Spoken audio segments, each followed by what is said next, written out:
nous disons souvent, parce qu'on prend souvent ces passages de Jésus qui dit, voilà, Jésus dit, vous êtes la lumière du monde, d'accord? Jésus parle du fait que nous sommes la lumière du monde. Mais c'est quoi au juste, en fait? C'est quoi la lumière du monde? Et c'est quoi être la lumière du monde? Parce que on peut aller chercher le dictionnaire et vouloir voir c'est quoi la lumière, faire plein de théories sur la lumière. Mais nous devons toujours nous laisser conduire par le Seigneur parce que la parole de Dieu, elle n'est pas dans des définitions, mais elle est dans du pratique, de la pratique. Et en fait, quand Jésus dit quelque chose, Jésus parle à un public, Jésus parle à des Juifs qui doivent qui comprennent ce qu'ils disent en fait, qui peuvent avoir les éléments, même s'ils ne sont pas tous intelligents pour comprendre, mais c'est parce qu'ils savent qu'ils ont les moyens de comprendre qu'il leur dit. Et c'est parce qu'ils ont dans la Torah des choses qui peuvent leur indiquer ce qu'il veut dire. Et j'aimerais qu'on prenne un passage, moi, qui m'a toujours interpellé par rapport à ça, sur lequel il m'a ouvert les yeux il y a quelques années, sur c'est quoi être la lumière du monde. Nous allons prendre, parce que ça va vraiment dans le sens de ce que nous allons partager sur le séjour à Lomé. On va prendre Job chapitre 29. Le livre de Job au chapitre 29. Donc nous allons prendre Job chapitre 29 et nous allons, je vais lire à partir du premier verset. D'accord? Job chapitre 29, premier verset. Job prit de nouveau la parole sous forme sentencieuse et dit: Oh, que ne puis-je être comme au mois du passé, comme au jour où Dieu me gardait, quand sa lampe brillait sur ma tête et que sa lumière me guidait dans les ténèbres. D'accord? Que ne suis-je comme au jour de ma vigueur, où Dieu veillait en ami sur ma tente, quand le Tout-Puissant était encore avec moi et que mes enfants m'entouraient, quand mes pieds se baignaient dans la crème et que le rocher répandait près de moi des ruisseaux d'huile. Alors, ici, Job est en train de rappeler l'état qu'il avait avant, son état d'avant que cette épreuve-là n'arrive dans sa vie. L'épreuve qu'on connaît tous pour ceux qui ont lu Job chapitre 1 et 2. Et donc, il parle de son état d'avant. Et dans cet état d'avant-là, en fait, il est en train de parler de sa gloire précédente, de sa gloire d'avant ses souffrances. Et il dit, il qualifie ces jours-là comme étant comme au jour où Dieu me gardait, quand sa lampe brillait sur ma tête. La lampe de Dieu brillait sur ma tête et que sa lumière me guidait dans les ténèbres. Donc, quand Jésus dit que vous êtes la lumière du monde, c'est pas que nous avons la lumière, nous sommes nous-mêmes lumière, mais c'est parce que c'est la lumière de Dieu qui est en nous, qui brille, c'est la lumière de Dieu en nous qui fait que nous sommes la lumière du monde.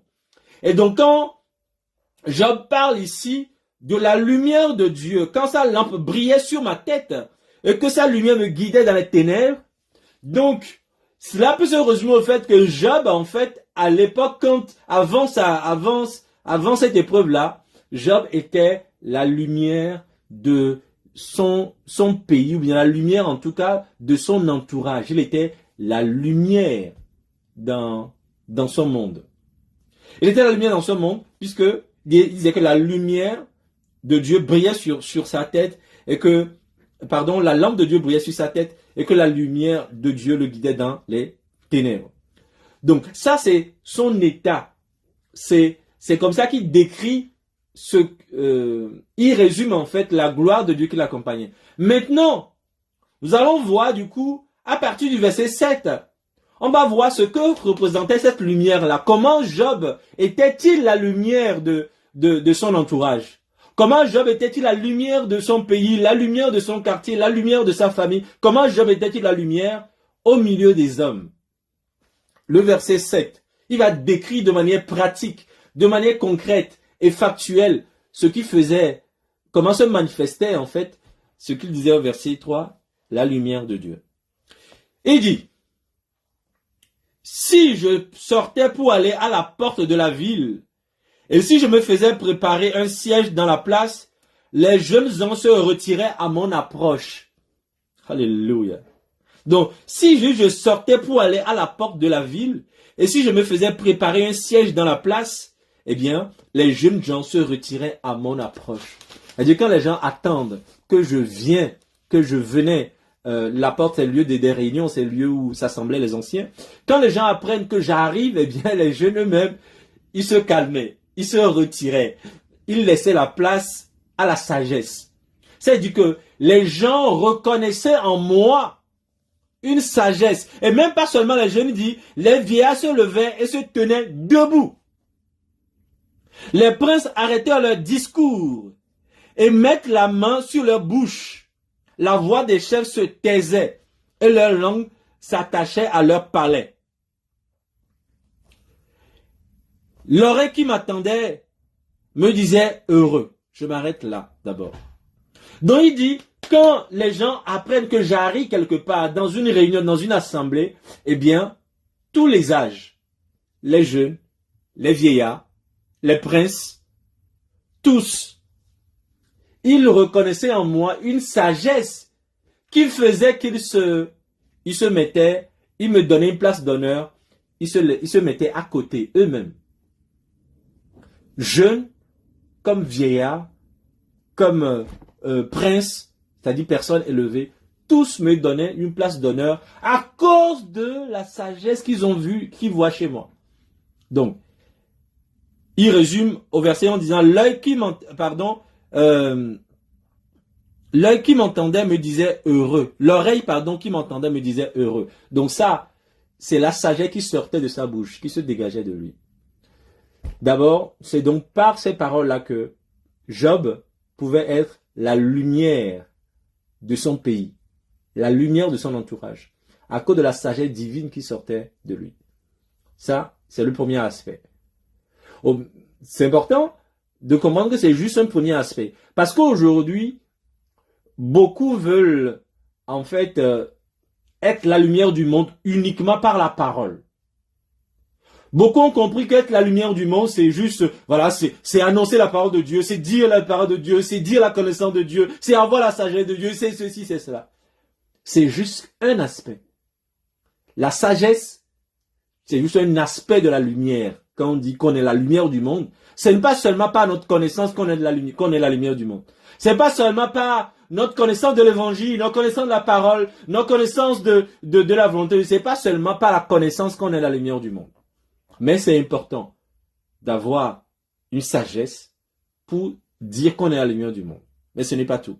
Donc, il dit, l'oreille qui m'entendait me disait heureux, mais aussi l'œil qui me voyait me rendait témoignage. Alléluia. Il y a l'oreille qui entend ma sagesse et qui reconnaît que je suis la lumière du monde. Mais il y a aussi l'œil, les hommes qui voient ma vie, ce que je fais, mes œuvres. Ils voient. Et par là, il dit, il rendait témoignage. Il rendait témoignage. Parce que parler, quand nous parlons, quand nous prêchons, quand nous parlons, on ne peut pas témoigner en fait de nous. C'est nos vies qui témoignent de nous. La prédication ne fait que émettre une sagesse. Mais pour qu'on ait un témoin sur toi, c'est pas ta prédication qui donnera un témoin sur toi. C'est ce qu'on voit chez toi. C'est ta vie qui fera qu'on rendra un témoin de toi. Donc il dit, l'œil qui me voyait me rendait témoignage. Verset 12, car, voilà.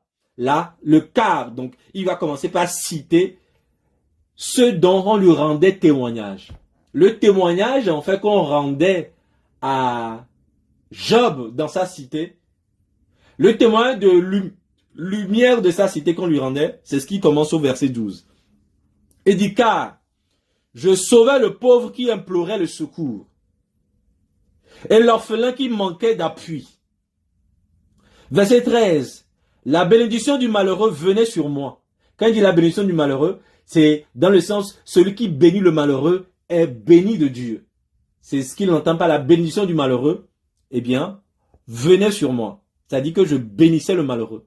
Je lui venais en bénédiction et donc du coup, la bénédiction qui est attachée à ça me revenait.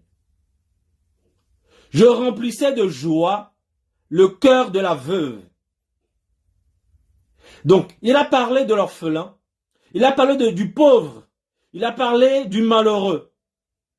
Il rendait service à tous ces types de personnes dans sa cité. Il rendait service donc aux pauvres, il rendait service aux orphelins, il rendait service aux malheureux, il rendait service aux veuves. Il dit, je remplissais de joie le cœur de la veuve. Verset 14. Je me revêtais de la justice et je lui servais de vêtements. J'avais ma droiture pour manteau et pour turban. Il marchait lui-même dans la droiture, dans la justice de Dieu. Verset 15. J'étais l'œil de l'aveugle. Celui qui ne voit pas, j'étais celui qui lui donne la direction. Celui qui donne le conseil. J'étais l'œil de l'aveugle. Veut dire celui qui ne voyait pas les choses dans la vie. Eh bien, j'étais là pour le guider. J'étais là pour le conseiller. J'étais là pour lui indiquer le chemin, la voie à suivre. Donc, en cela, j'étais l'œil de l'aveugle. Vous voyez ce qu'est la lumière du monde? J'étais le pied du boiteux.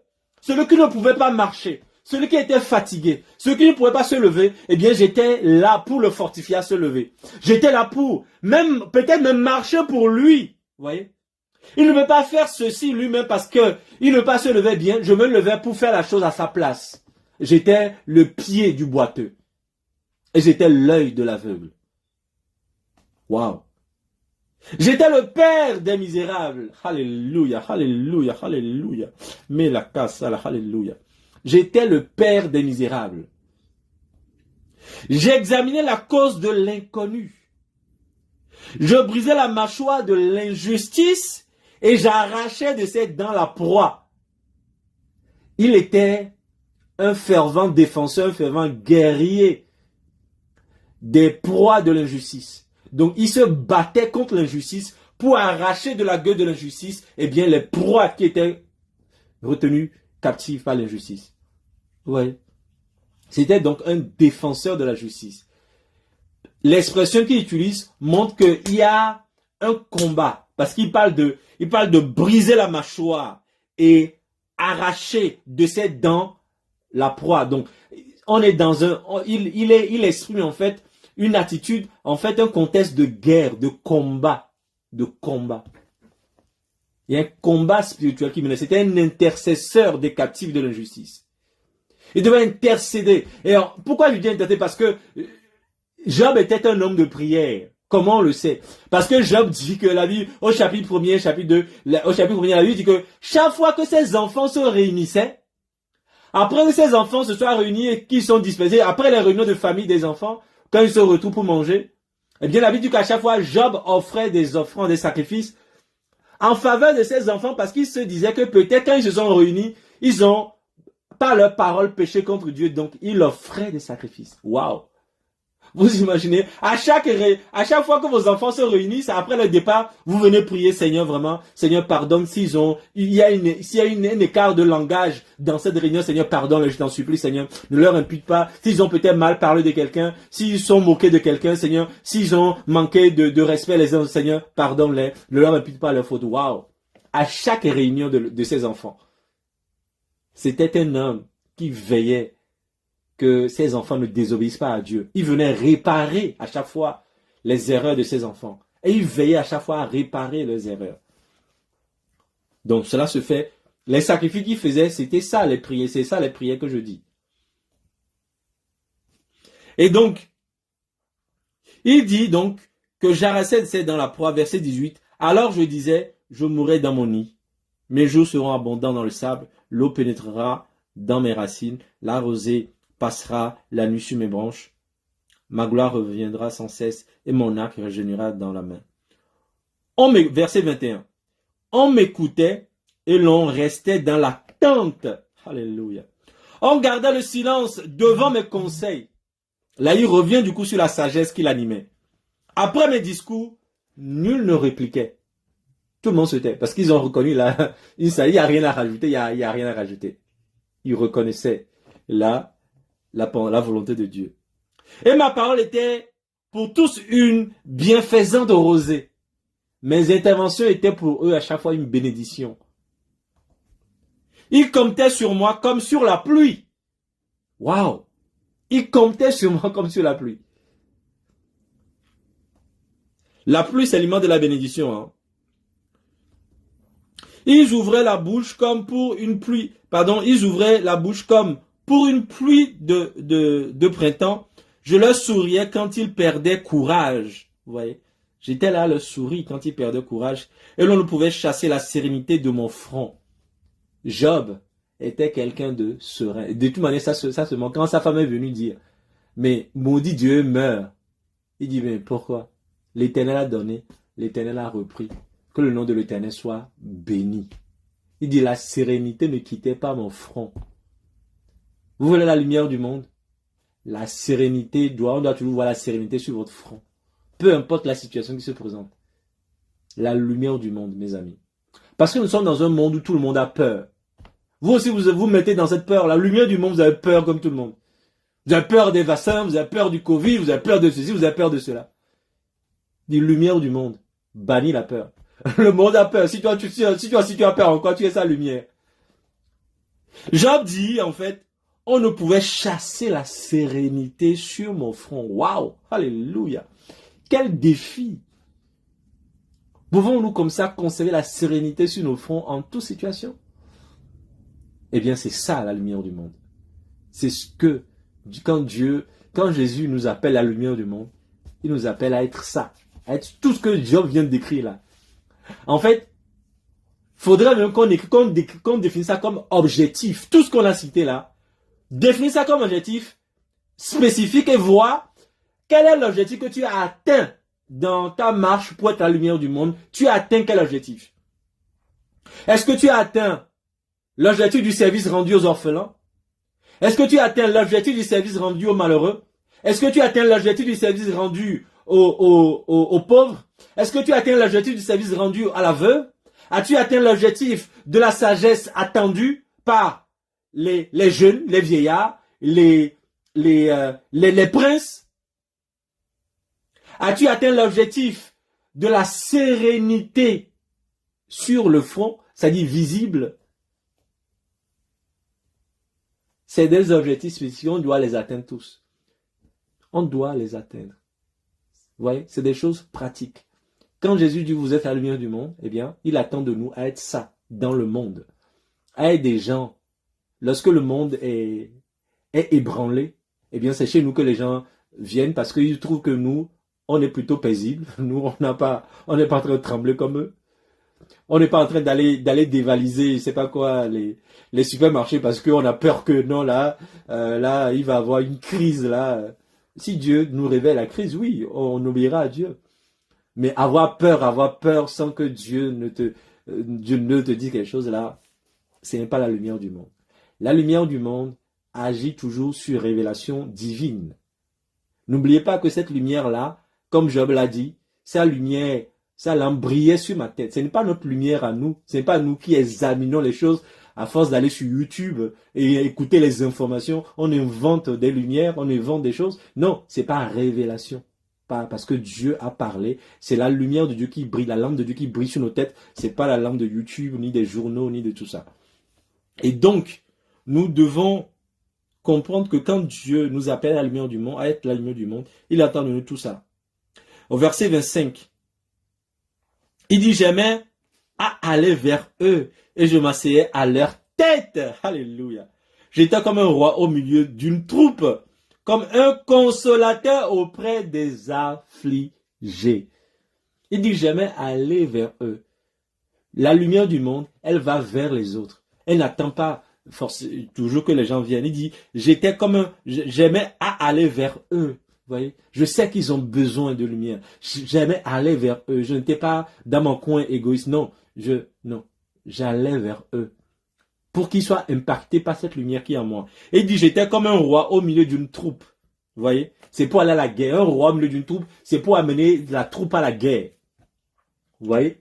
Et donc j'étais ceux-là. C'est-à-dire que quand je suis au milieu de, je les amène au combat. Je leur vois le combat qu'il y a à faire. Je leur montre que nous pouvons remporter ce combat-là. Nous pouvons remporter cette victoire-là. Et donc, je les entraînais à la guerre. Je leur entraînais à affronter ce qui devait être affronté. Il dit, jamais aller vers eux et je m'asseyais à leur tête. Donc, pour aller à la guerre, donc, j'étais comme un roi au milieu d'une troupe, non pas seulement un roi qui les amène à la guerre, mais aussi un consolateur auprès des affligés. Un consolateur auprès des affligés. Qui avons-nous consolé ou qui consolons-nous dans nos vies? C'est ça la lumière du monde. Lumière du monde, eh bien, c'est là nos objectifs. La lumière de la lumière du monde, c'est pas dans les proclamations de « je suis la lumière du monde, je suis la lumière du monde ». On proclame tellement de choses, mais derrière, c'est le vide. On ne comprend pas, parce qu'on ne comprend même pas déjà ce que la chose veut dire. Alors, comment voulez-vous qu'on remplisse cette chose-là? Voilà comment Job était la lumière de sa cité. Et ce n'est pas tout.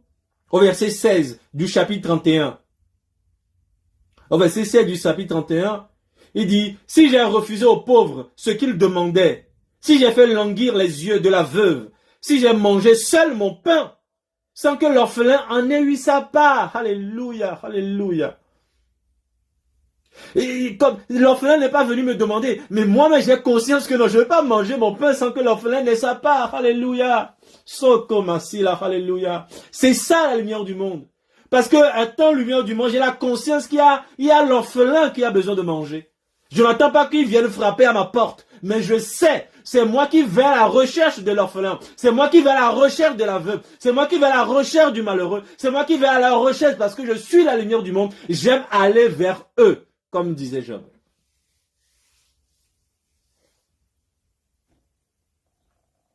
Il dit, verset 18, « Moi qui dès ma jeunesse, élevé comme un père. » Il dit, dès ma jeunesse, j'ai élevé l'orphelin comme un père. Dès ma jeunesse, j'ai élevé l'orphelin comme un père. C'est pas parce que j'ai pas besoin d'avoir 50 ans avant d'être un père pour les orphelins. J'ai pas besoin d'avoir 60 ans avant d'être un père sur les orphelins. J'ai pas besoin d'avoir mes enfants qui sont déjà grands, âgés, avant d'être un père pour les orphelins. Il dit, dès ma jeunesse. Dès ma jeunesse, ça veut dire que celui qui est jeune, donc lui aussi, il a ses propres fardeaux, il a son propre avenir. C'est pas parce qu'il a déjà accompli son avenir qu'il va maintenant prendre soin des orphelins, des enfants des autres. Il dit, dès ma jeunesse. Peut-être même avant même que je n'ai mes propres enfants.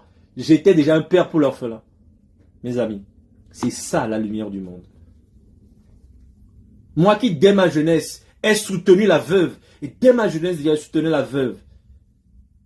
Si j'ai vu le malheureux manquer de vêtements, l'indigent n'avoir point de couverture, sans que ses reins m'aient béni. Vous voyez comment il prend la chose. Lui, il ne prend pas la chose comme je bénis en fait le malheureux, mais il dit non, c'est le malheureux qui me bénit en fait. C'est parce que je lui apporte quelque chose, je suis béni. J'aimais la bénédiction la bénédiction qui est dans le fait de donner au malheureux. Il dit, je ne voyais pas le malheureux manquer de vêtements et l'indigent n'avoir point de couverture, sans que ses reins ne m'aient béni. Il dit, il faut que je fasse quelque chose. Je ne restais sans rien faire.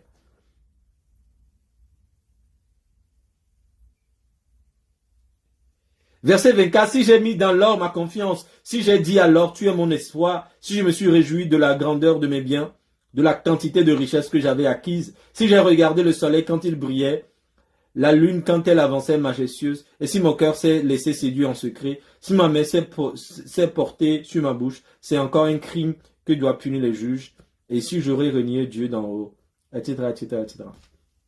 Regardez, même si j'ai été joyeux du malheur de mon ennemi, alléluia, il ne se réjouissait pas du malheur même de ses ennemis. Il dit, si je me suis réjoui du malheur de mes ennemis, alors que Dieu me châtie, vous voyez. Donc, là, on sort un peu de... Là, en tout cas, je dis on sort un peu, mais ça montre la justice qu'il vivait. D'accord? La justice dans laquelle il était. Donc, en fait, on a trois aspects de Job, de la lumière du monde que Job représentait.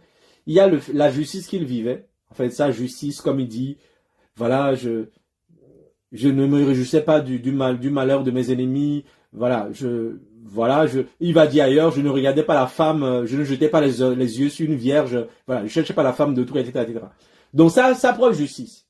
En fait, ça, justice, ça marche. Ensuite, la sagesse qui l'animait. La sagesse qui l'animait, quand il arrivait quelque part, les gens se taisaient. Les gens écoutaient, les gens attendaient qu'il intervienne, et ces interventions étaient comme une pluie. Et ensuite, le service qu'il rendait aux gens qui sont dans le besoin dans sa société. Le service qu'il rendait aux veuves, aux orphelins, aux pauvres, aux malheureux, à ceux qui n'ont rien pour se couvrir, qui n'ont pas de maison, etc., etc. Donc, il y a ces trois aspects-là qui recouvraient, en tout cas, qui consistaient à la lampe de Dieu qui brillait sur sa tête. Si comme pour toi, si comme toi et moi, si nous sommes comme Job, et que nous devons briller, comme la Bible dit, que votre lumière luise dans les ténèbres. C'est comme ça que la lumière de quelqu'un luise dans les ténèbres, en fait. Quand on dit que votre lumière luise dans les ténèbres, c'est ça. C'est pas aller toujours prendre un microphone, un mégaphone, et puis prêcher, ou faire des réunions, prêcher, non. C'est dans ces choses-là. Le témoignage que les gens... Parce que pour que la lumière luise, en fait, il faut que les gens aient un témoignage de la lumière, en fait. Les gens ne peuvent pas témoigner de la lumière s'ils ne voient pas la lumière. C'est une chose d'entendre la lumière, c'est l'autre chose est de voir cette lumière à l'œuvre. D'accord? Donc, je voulais nous interpeller sur ces aspects-là de la lumière que nous sommes invités à être dans le monde. Jésus nous appelle à être la lumière du monde. Et donc à répandre partout nous allons l'odeur de sa connaissance, mais également le service qu'il est prêt à rendre aux saints, aux plus hauts nécessiteux, et également la vie de sainteté que nous pouvons mener. D'accord?